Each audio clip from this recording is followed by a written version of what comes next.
Hello, and Hello. welcome back to a new episode of Spiritually Unfiltered. And yeah, today we're just gonna chat We're about just gonna talk about all the things. all the things, like the energies that have been moving through collectively and what we've been experiencing. Also, like integration of the sessions that we had with one another, which is Yeah. very important to talk about. And yeah, we're just gonna see Yeah, what comes up. I think it has been a very wild, in a good way, kind of month with eclipse, with retrograde, with full moon, with this new moon that we had just yesterday, with the astrological new year coming up in 2 days. Like, it really has had all of us move through so much. And I know emotionally, you and I have moved through a lot.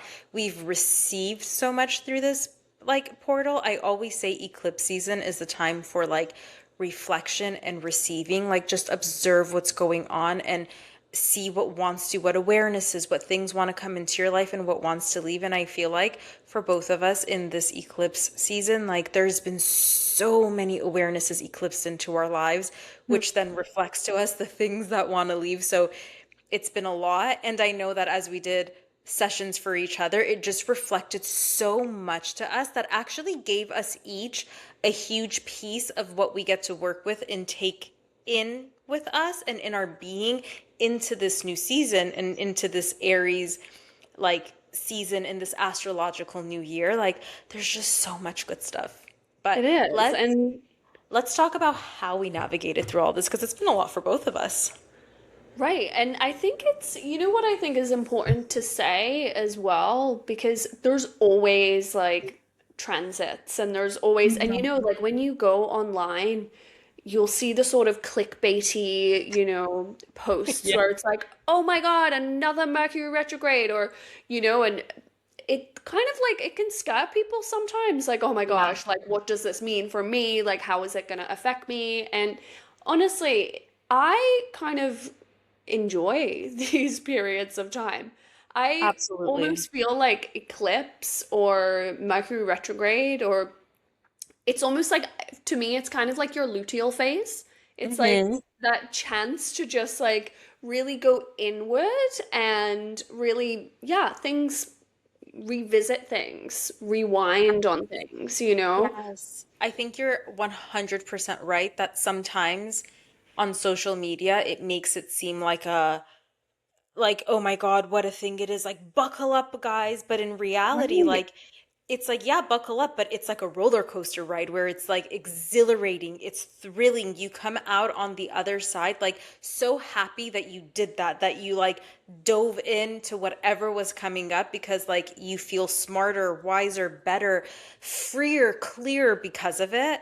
I Right. absolutely think that that is what these, especially at the top of every year, we have eclipse and retrograde, like it always happens simultaneously this Hmm. time every year. And so when we go through it, it's just, it's such a beautiful way. And when we look at astrological new year, it's exactly what happens before the astrological new year to prepare us. It's like the final purge, the final cleanse, and all of this awareness to come in of what we want to take with us into this new year with so much intention.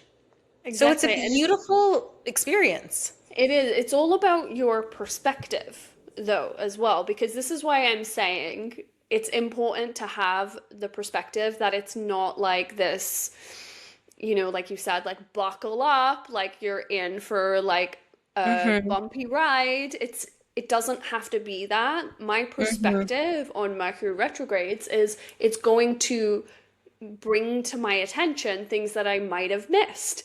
And that's Hmm. perfect, Hmm. And so I think when, we're talking in terms of eclipses, retrogrades, things like that, like actual like astrological things that are happening, but we can also look at this in terms of like setbacks. If we have like a setback in our life, that isn't anything to do with an eclipse or a retrograde or whatever.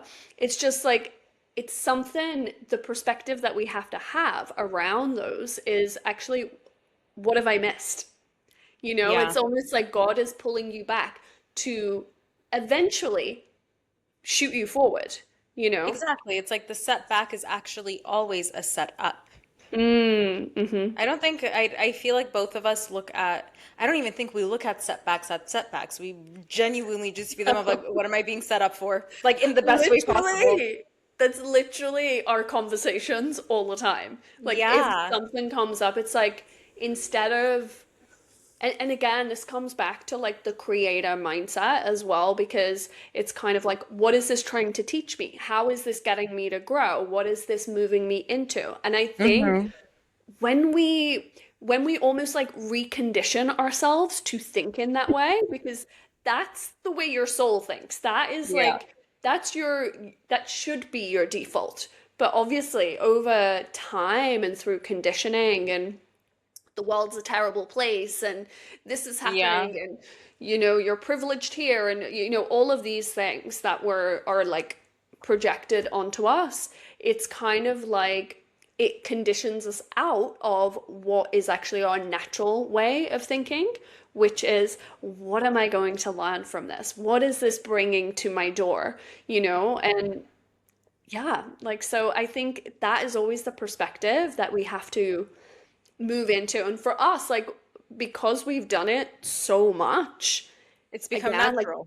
reconditioned ourselves, it's just Yeah. like the natural way that we think, you know? And I think that's why during astrological events like this, where there's so many moving pieces at one time, we're Mm. able to navigate through them with like this is setting me up for something really great. So potential setbacks that are happening here with, let's say, miscommunications or past stuff really resurfacing for me again. And sometimes when past stuff come up, people are like, "Oh, I thought I was done with this. Why is this coming up again?" But it's like, nope, you're being set up for something even greater. So it's like, why is this coming up again? Like, what greatness is this here to serve me? It's like viewing the same thing with like a slightly different lens. It's not even the biggest difference. It's a slightly different lens of like, what Just is a this coming shift. back up for me for? Yeah, like it's here to Mm. serve me. It's here to Mm. elevate me. It's here to really put me into my highest timeline. That's the purpose of all of these things. It's just when we have astrological events like this, it feels like a lot at once and we could feel Fires. bombarded.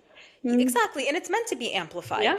Hmm. And it like it can feel overwhelming and like that's okay, that's normal. But even if it feels overwhelming or there's moments where we feel very uncomfortable, it's just still stretching you to get into that higher timeline so that you could have the best possible outcome after this. Like that's all that it is. But when people experience this and they're like, oh no, eclipses are coming, retrogrades coming, shit's about to get all types of fucked up, well then that's how you're gonna react with it. And it just feels like you're trying to keep your head above water as all of these things are coming up and you're just waiting for it to pass, because I've seen a lot of people just blame everything on Mercury retrograde, just blame everything on these eclipses, and they're just waiting for it to pass. And then it's like, well, every cycle it's going to come back up again louder and louder and louder and louder and louder until we interact with it. But I also want to say this one thing because it keeps coming up for me and I feel like it's something spirit wants to bring forward for us to know as well.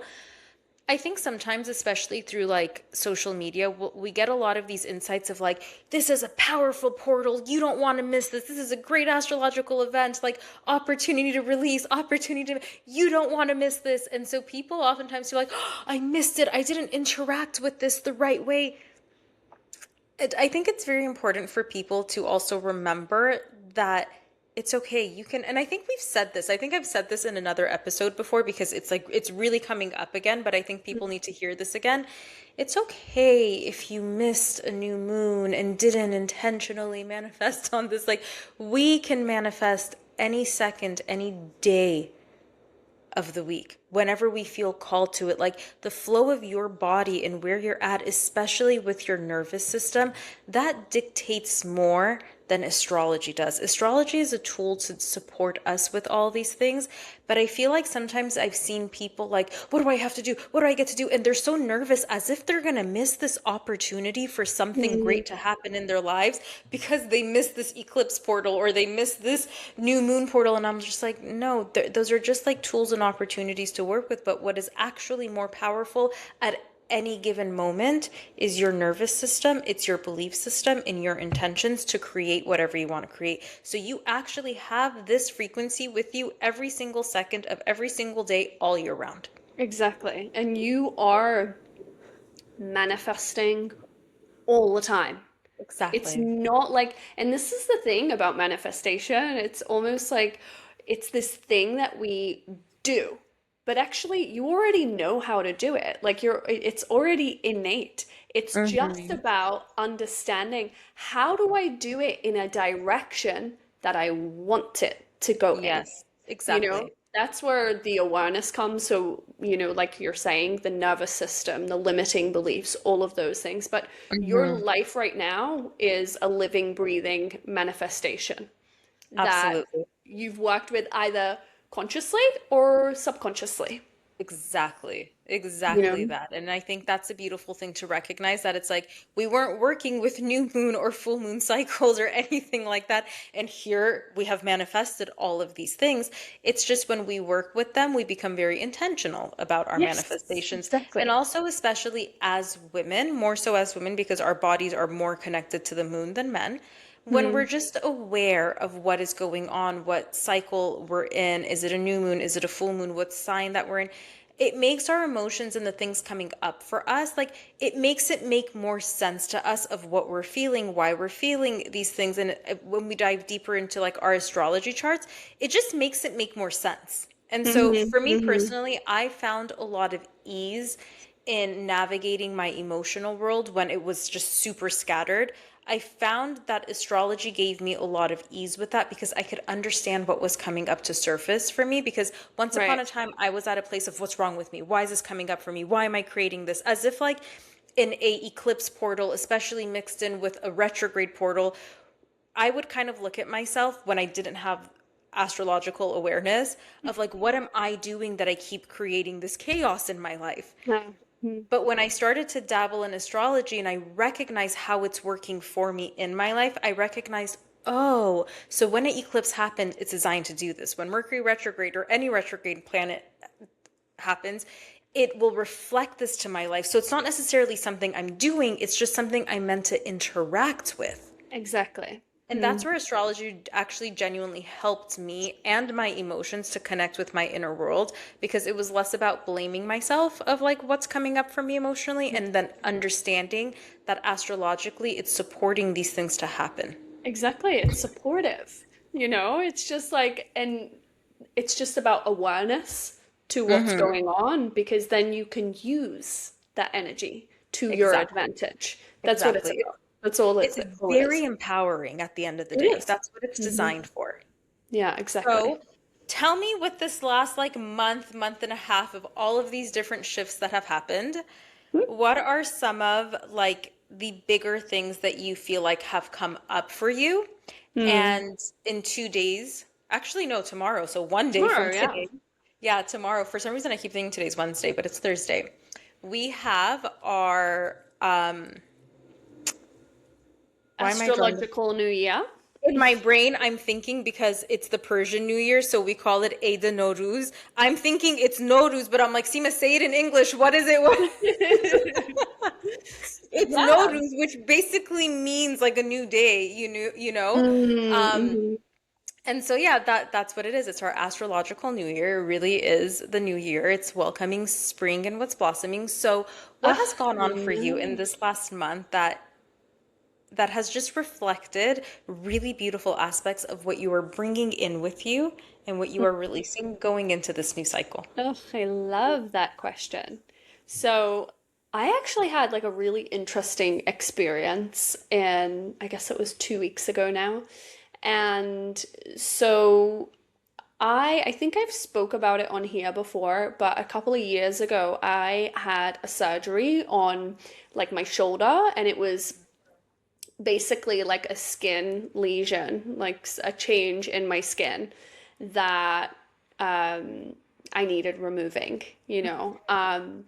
And I found like another one. So, but they were just like two little ones, like next to each other, like on my arm. And I kind of like left it for a while, but then I was like, like I should go and see someone about this. And so anyway, eventually I went to see someone at the end of last year and she referred me and said, like we need to like take them away. So I was like, great. And tell me why it was literally the surgery was booked for the full moon. It was literally on the full moon. And it was, eclipse season, it was retrograde, it was all of these energies happening all at once. And I was like, this is so interesting because it's something that isn't that I've done before. So it's almost like I'm revisiting something. And with that influence of the full moon, it was all about release. And, I think I've spoke about that experience that I had in Hong Kong of having that removed Mhm. multiple times. It felt like a really, I almost feel dramatic saying this, but it felt like a really traumatic experience for me because and it was, I was telling you about how I interacted with that last time. Like, I remember the nurse, like, took me down to, like, the outside the theater, and she was like, oh, like, here's a wheelchair. And I was like, I'm not sitting in a wheelchair. Like, I was like, no. Like, and she was like, Miss, please, like, and I was like, no, no, no, no, I'm not sick. Like, I'm fine. And and then she was like kind of made me do it and I was like, oh. And then they got me a bed and they were like, okay, like get yourself on the bed. As soon as I lay down in that bed, I started sobbing in this hospital.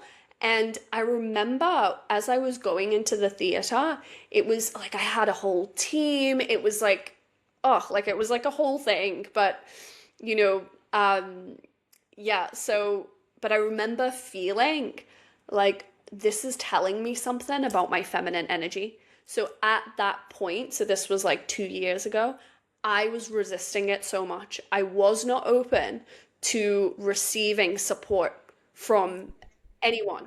And this is what I was really shown in that moment.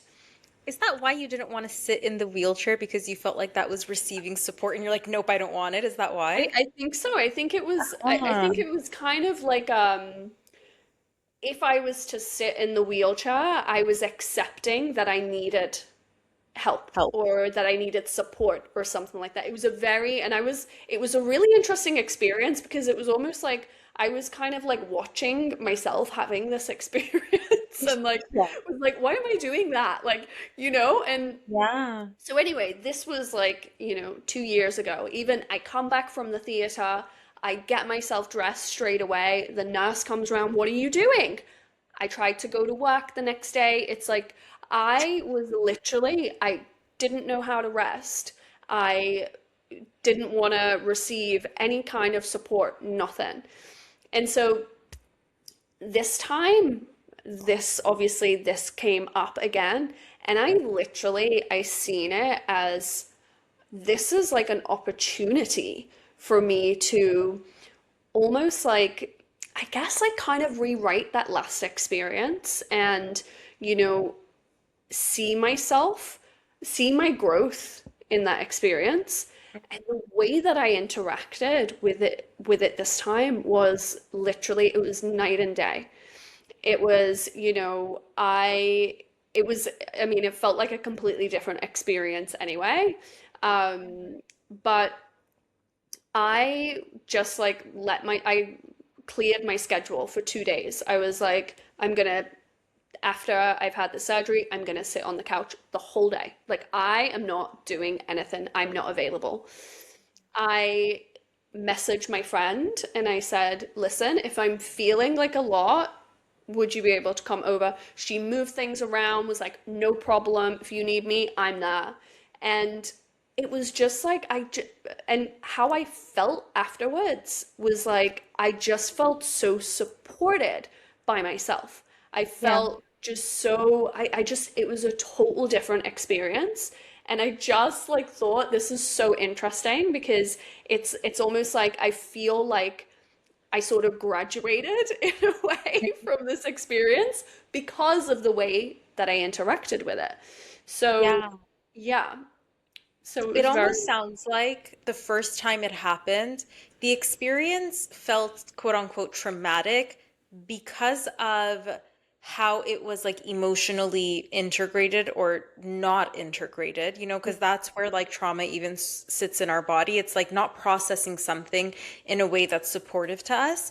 And it feels like the reason why that kept coming up for you, and I know we spoke about it a lot in the past, it was kind of like you didn't feel supported. You didn't feel like you had people around you, like you were just alone and you had this procedure. And like logically, your brain was like, it's not a big deal. It's not like a full blown surgery. But in your body and the experience your body had being there, it felt kind of serious and it was your first time. It felt a little scary. And it was almost like you could feel like, well, maybe I do want that support, and maybe I did want someone there, and maybe I do deserve and I'm worthy of having someone there to nurture me. And it's almost like it was like your first wake up call to like activating this part of your feminine. And that's why the experience was still there. And it was like, quote unquote, feeling a little bit traumatizing because it's like, there were still lessons and nuggets from that experience. So when that same experience came back around again, this time on your arm, and like not a coincidence at all that the timing of it just happened to be to remove it during this full moon in the midst of an eclipse, in the midst of retrograde. It was like so beautifully orchestrated to be at this time to really receive. And it's almost like you really received that lesson here because you're so aware of it. It wasn't like oh my God, this is coming up again. What's wrong with me? What's wrong with my skin? right. It was kind of just like I see that this is coming up. I see all of the things that are coming up for me in this space. And also like, look how beautiful that it's happening right now. Like, what is it teaching me? And you completely interacted with it this time different. You gave yourself everything. It's I was gonna say you gave yourself everything you didn't give yourself the first time, but it's not because you didn't want to give it to yourself the first time. It's that you didn't know that you even wanted it the first time. Exactly. I didn't know And this, how. Like it was just so yeah, foreign to me to like that whole, it was so like to even ask for help. It was like I felt like a burden, you you know? know, one And thing I want to bring up because I think it's going to be really important for a lot of our listeners, because I think this is something a lot of women yeah. experience.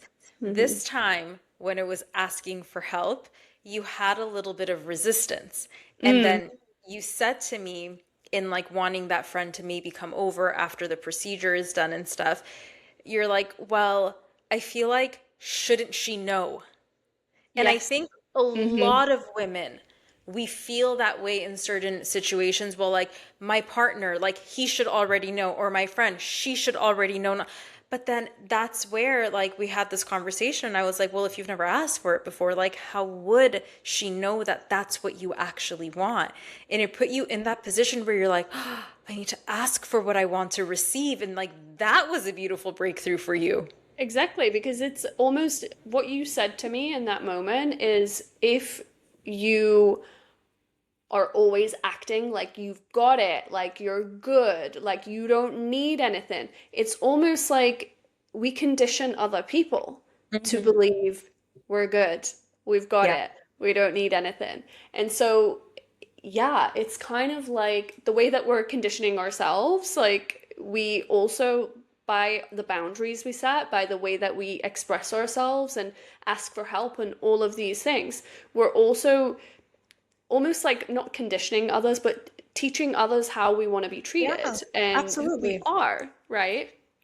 So, so yeah, like it was like a good experience overall, which Mhm. sounds weird to say, but I think it was just sort of like orchestrated by the universe perfectly because it was just kind of like there's just a little bit left for you to integrate Yeah. in in this lesson. So let's revisit that. You Yeah. know? And this is why things come up for us again. And Exactly. we have to remember things, whether it's experiences or thought patterns even, will come up again in cycles because there's something else left in there for us. And so when Hmm. they come up again and we know to interact with it that way, like it actually supports us in receiving what wants to be given to us through this experience versus going into fear or judgment or anything like that. And for me personally, as someone who like had anxieties around health stuff, it was actually so beautiful to see how you were interacting with this because you weren't going into fear. You really met Yeah. it with this like, hold on, I'm going to nip this in the bud. I'm going to get what this wants to give me. And I'm not going to fear. Like, of course, fear came up, but it Yeah. wasn't like I'm going to live in fear. It's natural. Of course it's going to come up because it's like are there things I get to do to like protect myself from this? But you didn't sit with the fear. You kind of were like, you know what? I'm going to make fear my bitch and I'm going to handle this for my highest good. And it's exactly what you did. Love it. So Hmm. So yeah, I feel like that, and then obviously we had the session, which also brought up like it's kind of like I feel like that experience, it was really about me integrating my light feminine, because 2 years ago I wasn't that connected to it, Hmm. I would say I wouldn't let myself rest. I wouldn't listen to my body in that way. And so that experience, it's almost like, yeah, like that's like come online. And then obviously, then we get into the session, and my spirit guides are like, you're ready to activate your dark feminine. Yes. And I'm like, okay, here we go. Here we go. I feel So, like that awareness also brought up a lot of stuff for you around like that aspect of our femininity. And there's been like resistance to certain aspects, which is so normal. But would hmm you say that like the awareness that it's really brought up and forth for you into taking into like this new year is really about embodying full force like these different aspects of your feminine and allowing it to like slowly but surely being like integrated within your being? yeah, like for sure. I think it's interesting because there are so many, I mean, there's so many layers to our feminine. There's so many parts that make up the feminine energy. And, you know, I feel quite comfortable with certain parts of it, but there's Right. definitely, and I messaged you um, about this one part that came up for me. And I was like, is that what my guides meant? And you were like, yes, that's exactly. And I was like, oh my gosh. Like, and as soon as I almost had that confirmation from you, I was like, I felt that resistance. And this part that I'm talking about, and for me as like a British woman, it's like hard for me to even talk about this, but like in the spirit of embodiment, I'm gonna talk about it, but it's sensuality. That's what my guides have called me to step into, is really step into my sensuality with my body, with myself, like all of these things. But for me, and I shared this with you, I've always sort of thought sensuality is sexuality. It's almost like that idea of being sensual, to me, like this is what it brought up to me. It's always just felt like, oh, like it's like about being sexual. And that, like, again, I said to you, it's like I was brought up in a house of men, and I'm British. It's like we kind of, those things, or at least where I come from and the family that I come from, we don't talk about those things. We don't talk about things that are private, or, and so it's kind of like I met this resistance because I'm being called to step into like my sensuality, to really connect with that part of myself. And I'm like, I have no idea how to do that. Hmm. Right. And so that's what I'm navigating right now.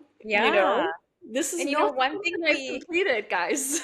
no, and we will take people through this as you like navigate through this. But like one thing we were also speaking about is you're like, it's really come to my attention. And you're like, you know what? I see it, I accept it. And it feels uncomfortable because it feels like a brand new identity coming online that like you haven't been before. And it really is like it's a new aspect of your identity that's coming in, and it kind of restructures the foundation that is you. And so it feels big, but it's like, look, through this past month, everything that has happened, it like shook so many things up. A lot of things were integrated. And then this beautiful piece came up, and you're like, oh, yes, this is what I'm going to be navigating through and working on for like the next 6 months, Hmm. Exactly. And which I so think is so exciting.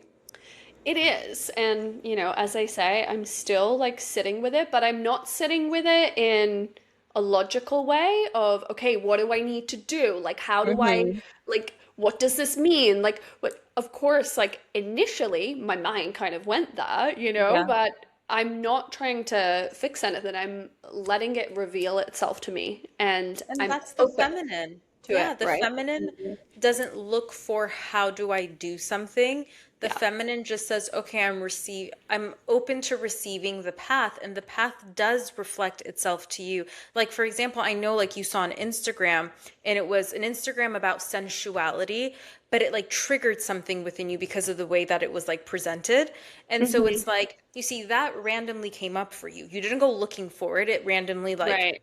came up, and then you shared with me what was coming up for you, and we talked about that page, and like that gave you so many breakthroughs and so much resistance, or like awareness around resistance that you're holding in your body. Like it really gave you so much, and it's like that right there is exactly how the feminine works. You didn't go searching for this thing found you, and then it reflected to you lessons and teachings and what was coming up, and then you're going to sit with that and integrate that and move through that, and everything else that you need layer by layer by layer will be reflected, and it'll find its way to you, because what you're being called to do, especially when we're moving with something so deeply feminine, is about agreeing to this thing that wants to come up and putting ourselves in receiver mode.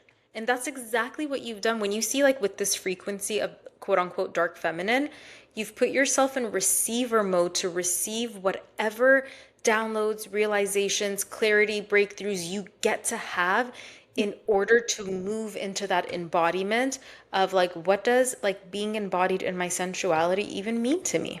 Right. And that's what's being navigated, but let's I see. love it. We're having a whole new Abby, like just coming online in this space. And something that like I was laughing with Abby about this before our call today is I just always laugh because Abby's mind is always more to like the masculine, the structure, and how are we structuring this and how are we structuring that? And I'm more of the feminine, the flow. And like it always just makes me laugh because Abby's like, okay, but what's the structure? And I'm like, okay, but what's the flow? And it's always This funny is to me. why we're a good team. It's why we are a great team, and it's such a beautiful reflection for even both of us to realize that in our inner worlds, we get to have that structure and that flow. Yeah, They're for they're sure. both equally as important. Hmm.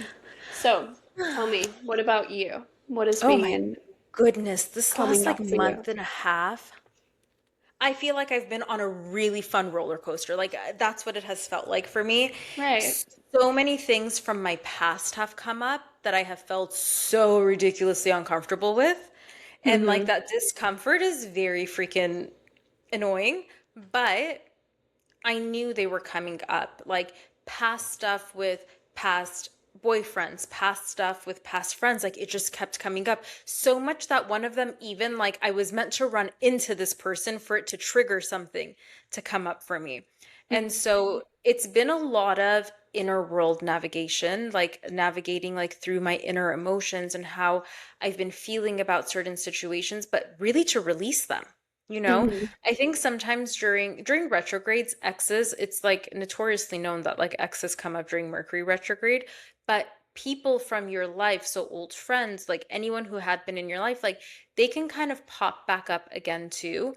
And it's really because emotions or how we've interacted with certain situations with them, like something needs to be like processed even more so that you could receive a nugget to really let it go. And I feel like with the ex that came up for me, I know you and I spoke about it where I was like, something happened and just with us like talking, and I was like, huh, like there was this final chord here with us that really feels like this is gone too now. And it's like, that's why he came up like in this Hmm. energy. And like there was a friend's energy that came up for me. And like just how I navigated through that of like, what is this giving me? But giving myself so much permission to like dive into that experience, because I think a lot of times what a lot of people do is when, let's say, they start thinking about their ex, they'll be like, don't think about it. He's in the past, put it there.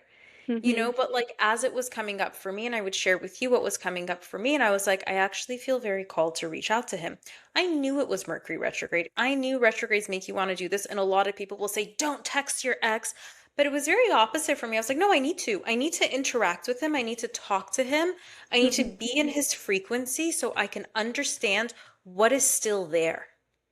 And so I did. And because I chose to navigate with it with this intention and with this awareness, it's like I got what I needed from the space of what is still there. The air between us is very like cordial and friendly and loving, but it's like there was this one final cord that needed to be cut, and it was cut through this interaction. And so I don't think that in retrogrades, when exes come up for us, we have to like fight the urge of reaching out to them because, oh, it's just retrograde. No, retrograde is showing you there's Mm-hmm. something still there to be processed. I think with the I think where people get confused sometimes is that because that ex pops up in retrograde, you think, I want to be with this person. I Yeah. should be with this Mm. person. I think that's the confusing part of it, where in Right. reality, you know why you're not with this person. But Mm-hmm. when their energy comes back around during a retrograde, it's actually because there's something meant to be processed there for you. Exactly. And I think, and it's kind of natural for us to do this when it comes to relationships that have been important to us and connections that we've had with a partner, we're going to romanticize it. Like Mm-hmm. that is something that we naturally do. You run Yeah. into an ex, like you're probably going to romanticize that a little Yeah. bit, especially if it wasn't like, a really bad breakup or something like that. And that's kind of like normal to do that. So But normal. on the same breath, you don't want to romanticize it so much that you fall back into the Mm-hmm. lesson that you've been avoiding.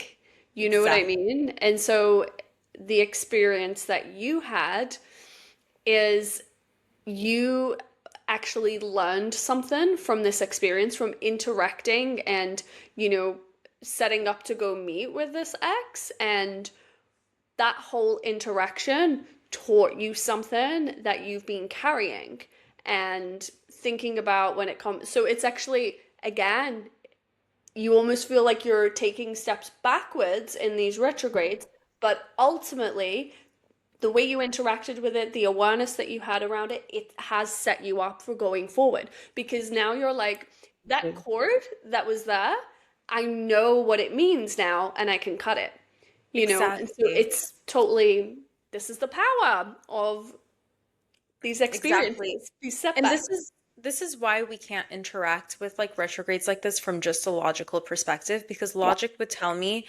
don't bring this ex back into your life. Hmm. There's no need. Like there's been so much back and forth. Like logic would dictate all of those things, but Hmm. intuition was telling me otherwise. So Hmm. even when it came to planning to meet with him, logic was like, why would you open up a can of worms? Like why would you put yourself in that position? But intuition was like, no, something's telling me that I want to. Yeah. And I thought by meeting with him and just talking after all these years, like that would give me this like clearing that I needed. But in fact, what like God had in store for me was just in planning it and how like that whole planning of the meeting unfolded.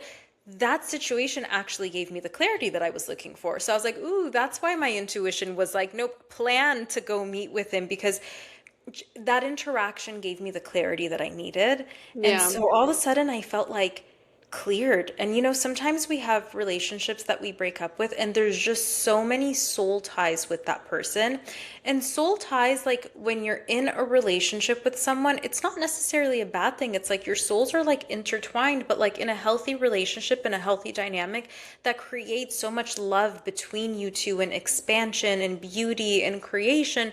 But when it's an ex and you're broken up and there's still like these soul ties, like it feels kind of draining, you know? And so it just felt like this like cleared whatever final soul tie was there, but it cleared it with so much love, so much respect, so much gratitude for him, for the experience and everything that it taught me. And it's like that was something really big for me in this retrograde. And one thing I want to say is friendship. The topic of friendship has been a really big thing for me that's been coming up. Like, who am I in a friendship? What type of friends do I appreciate in my life? Like, that's been something that was also really reflected to me in this retrograde. And I like I'm so grateful for the friends that I have in my life and like the wisdom that you guys all bring in. Like you, for example, when I spoke about like my ex, and you've kind of known my journey with him in the past 2 years, and I've explained to you even before that, like what had gone on with him. But not once did you say to me, Seema, don't do this. Like you didn't gaslight what was coming up for me for 1 second. You were just like, what is coming up for you? Well, how do you feel about this? If you feel called to do it, then do it. It's almost like, of course you were there and you would reflect things to me because there was a part of me that's like, do I want to get back with him?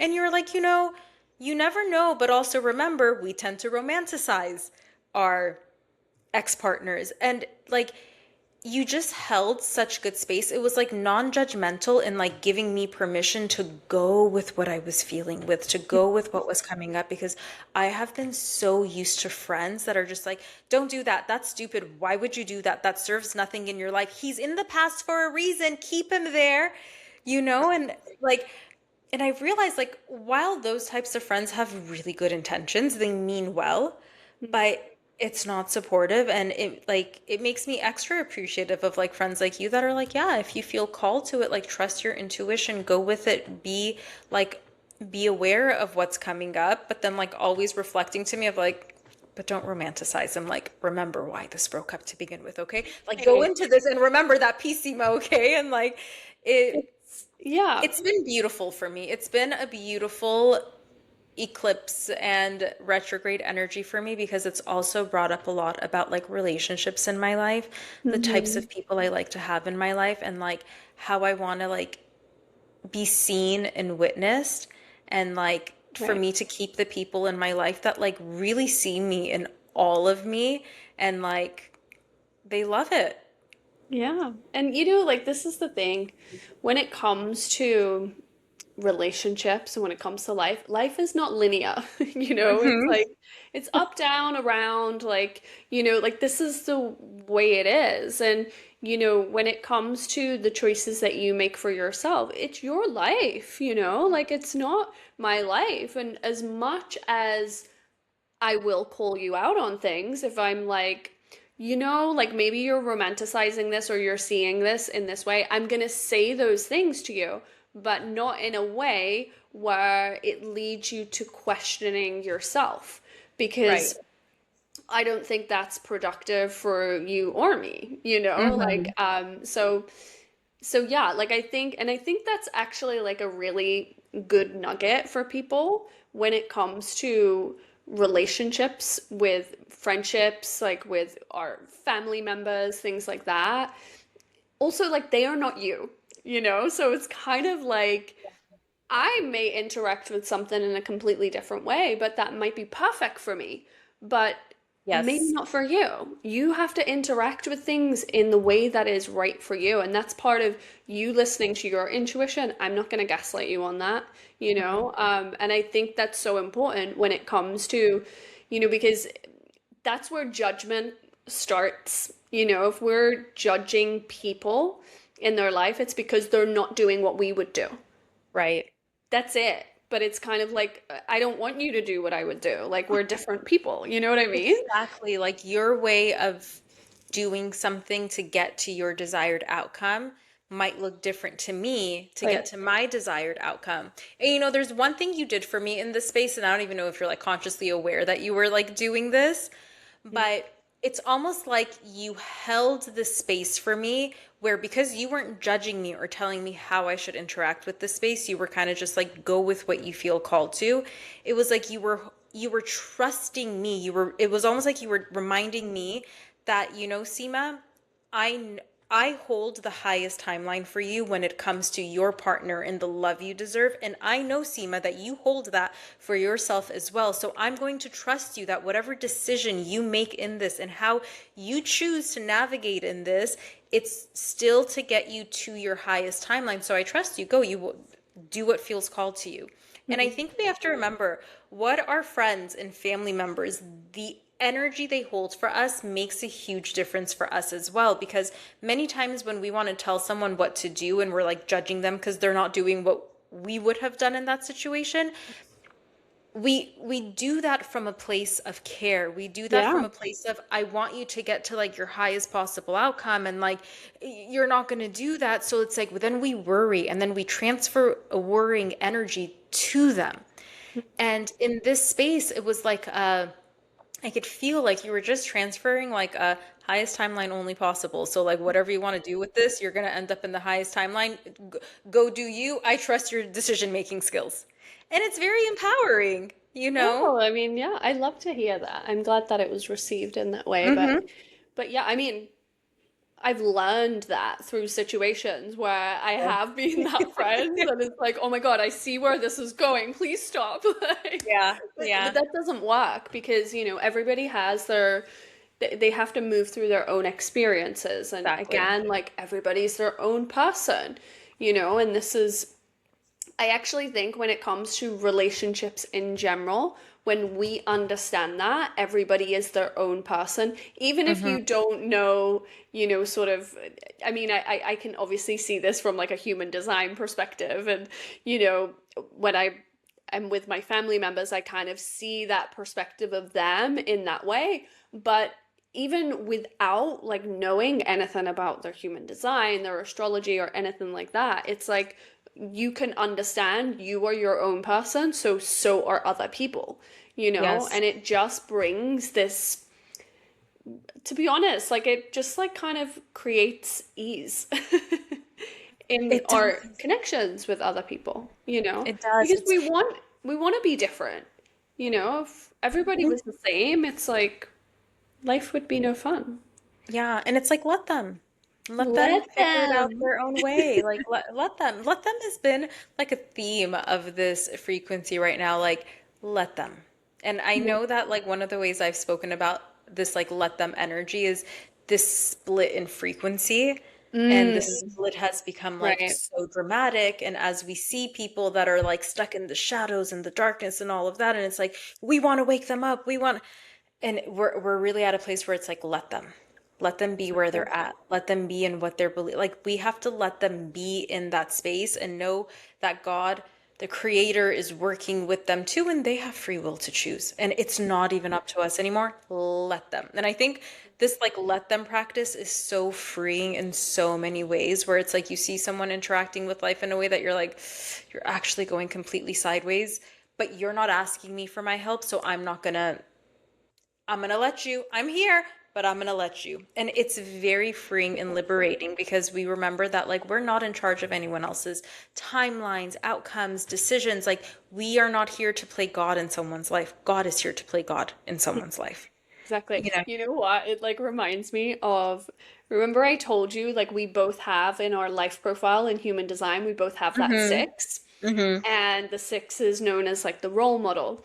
And after like the first 30 years in this life path profile, life is all about experience. So it's like we're living in the fast lane, we're doing everything, like everything's all at once. It's really like a little chaotic sometimes. Mm-hmm. And then after 30, after your Saturn return, we do something that is called we go on the roof.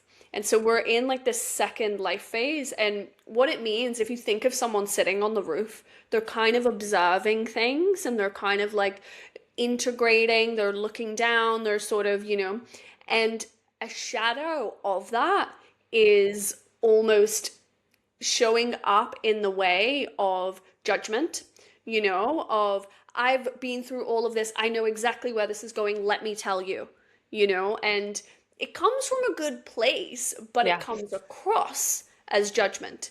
And so it's really about letting you can be on that roof, you can be in that observing people and knowing, seeing where it's going, but you have to, people can only come to you, you know Mm-hmm.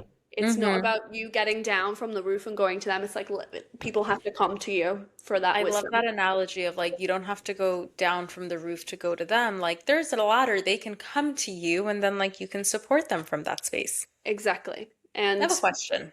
okay. What would you do in a situation? Because we want to give people like practical insights of like interacting with people in life and stuff. What would you Hmm. do in a situation where you're at that season of your life where you are on the roof and you've gone through all these experiences and they're integrated in you and you understand and you have clarity, and now you're on the roof and like you see how other people are living and you're like, "Ooh, I knew exactly what's going to help them." But you're not going into their lives and like giving them unsolicited advice, even if it's the best advice ever. But there's someone that comes up into this roof and is talking to you about all of their stuff Yeah. and yet does not want any of your wisdom from this roof. What would you do in that situation? This is an interesting question because it's kind of like, to be honest with you, this is one of my pet peeves in life. And maybe you share this whilst we're talking about this because it's kind of like there are some, like my mum does it. Like I speak about my mum does this all the time to me. And it's like she'll come to me about the same things, like, I need advice on this or that. And, I will really, talk about it and whatever.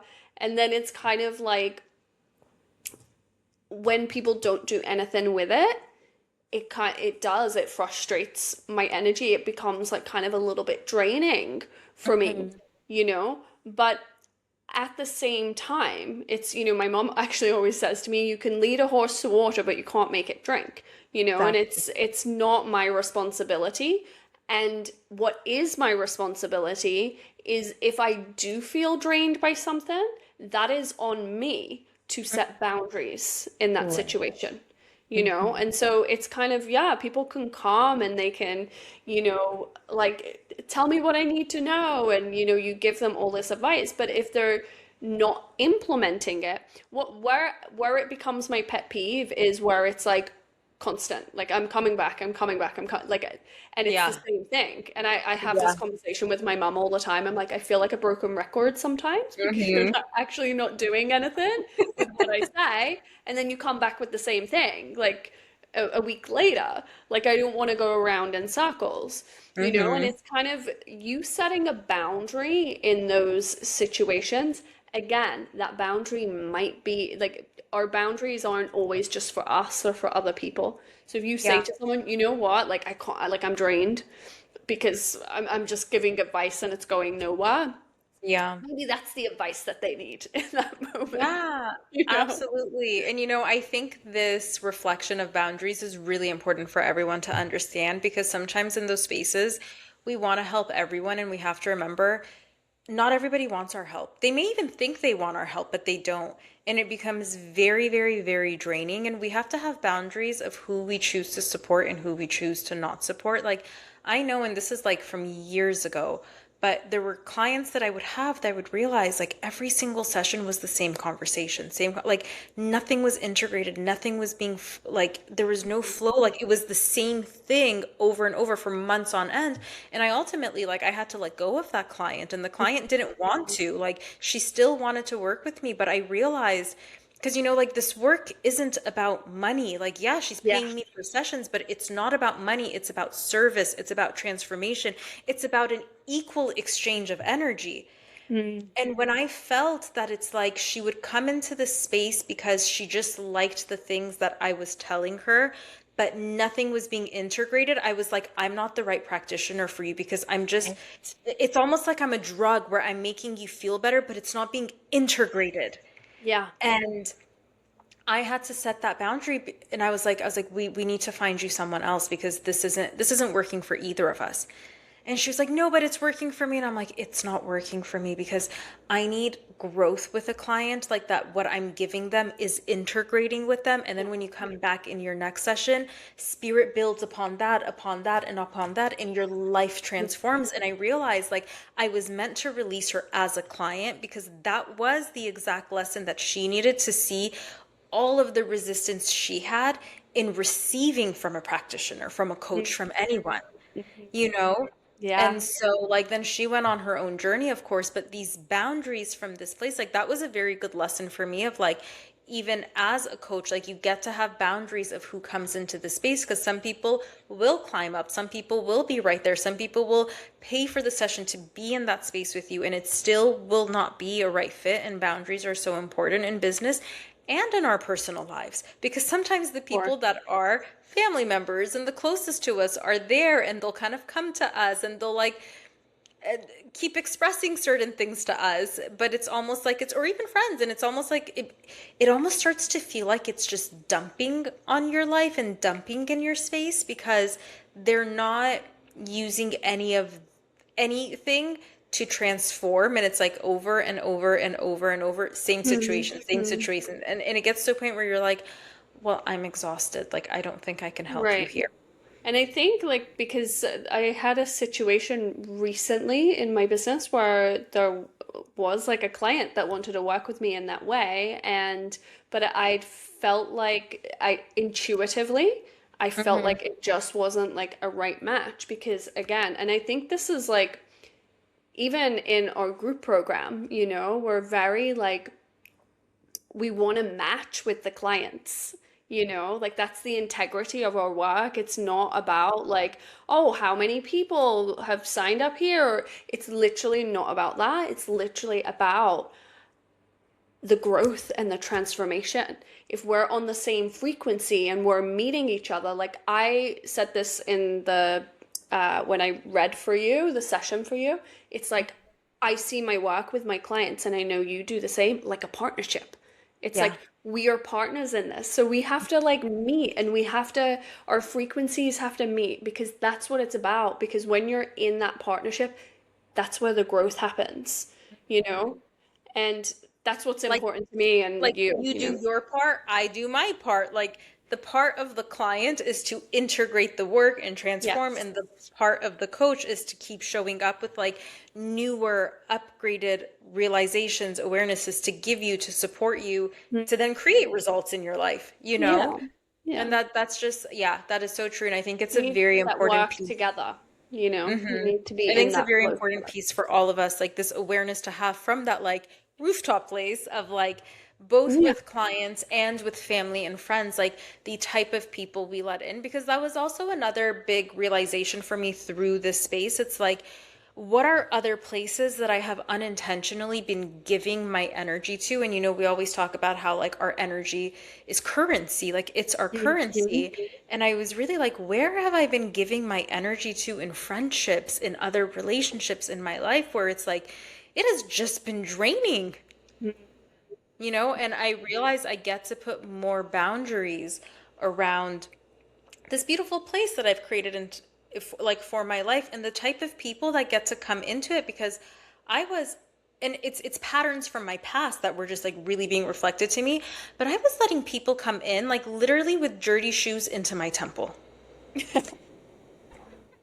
It's Keep coming back literally to that guy. I was thinking of that. Oh my He was a great example of it. He That was like was a like a physical Freudian example of slip. that. But Uh, but yeah, and it's just like people aren't I was letting people in that were not respecting like the yeah. sacredness that is me. And then because then it's like they up and leave your life or something happens and you're just like, I can't have this in my life. But what you're left behind is with like all of the dirt and mud and garbage they have left in your space. Look, I mean, if we're thinking about symbolism, this guy was symbolism of that, He, Maybe he, like that he he was was the literally manifestation of that symbolism. literally. So it's Poor kind of thing. like I will say this because I had so many women reach out to me when they saw that one little clip that I said about like his hole in his socks and all these things. They were like, "Girl, he was like a walking red flag." And I'm like, "But we got to understand like there was so much more to him than those things. of Like course, he yeah. was such a wonderful and kind human and such a sweet soul, and there were so many amazing and wonderful things about him as well, like He just which is wasn't your why guy. Exactly. It's just in that experience, he was reflecting a lot of myself, a lot of my Yeah, frequency, a lot of how I was treating myself. Like he was just the mirror of that for me. And so he exactly. was the perfect experience. And like I have nothing but like love and gratitude for him.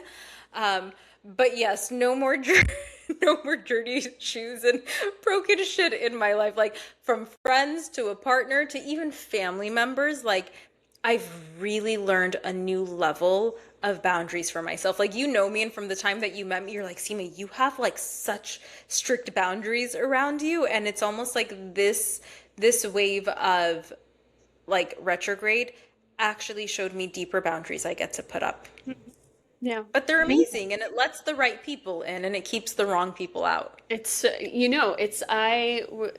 we've been talking a lot about masculine and feminine, and something when we think about the feminine is if we want to be magnetic, think of a magnet. It's not just magnetizing things in, it's repelling things out as well. And how do we do that? We set Absolutely. boundaries. You I have to love be that. in your power of saying, like I'm not settling, I'm not lowering my standards. No. Like that's like the repelling part of that magnetism. And so it's just as important. That's kind of part of activating that magnetism. There's so much about this that you just said that I'm like, wait, I absolutely like love this because we have been speaking a lot about like masculine and feminine because it's the new month we're going into with the girls and the coaching. Yeah. And so we've been thinking a lot about this and structure and how to deliver all this to them. But when we talk about the feminine being like the magnet and it not only calls in, but it also repels what doesn't match, when we think of our boundaries, boundaries are the masculine that creates that safe structure so that we can be our feminine self Hmm. with. Because one thing we always say is that when we embody and integrate our inner masculine as women, it doesn't masculinize us. It actually allows us space to be even more feminine within ourselves. For sure. So our boundaries act like that masculine to create this safe structure so that our feminine can come Mm, online and magnetize to herself even more, but then exactly. also reflect and repel what it doesn't want in.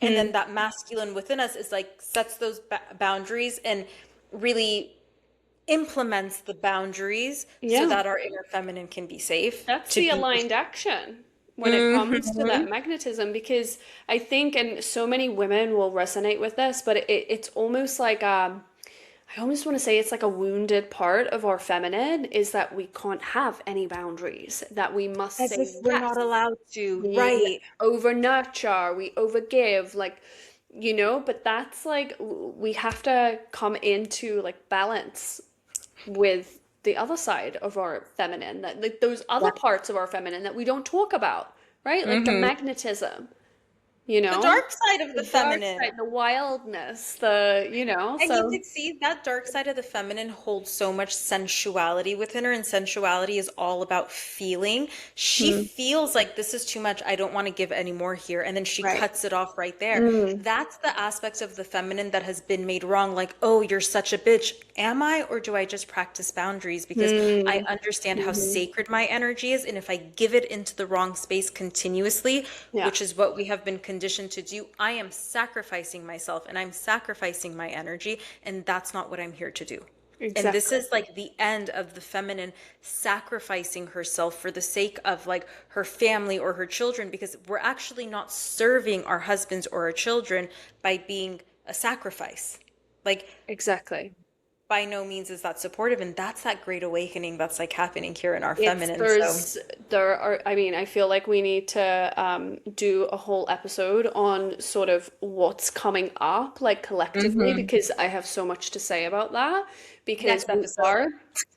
we're moving into an era and we're all feeling it right now. This is like this, what we've just sort of processed. It's like we're stepping into a whole new Yeah. era and it's going to be so different. And it is, I really think men are really stepping into their role, women are really stepping into their feminine, Yes. and it's like it can be electric. So Exactly. That's actually the design of the new earth. That's the frequency that it gets to be. yeah, And that's how each of us gets to integrate these frequencies within ourselves. And then when you come into partnership with someone, like it magnifies it. And that's exactly what it's supposed to be. So it's like the frequency of earth is actually supporting us in doing that. And that's the beautiful part. I love it. Okay, We'll talk next about this in episode, the next episode. we will Yes. talk all about this. Perfect. Okay, but thank you guys for joining us on another episode of Spiritually Unfiltered. As always, we love to hear your feedback. What did you get from this episode? We covered a lot of things. This is one of our shoot the shit episodes, so we love just talking and inviting you into our personal conversation. So, yes, but we will see you again next week. Thank you for being here with us. Bye.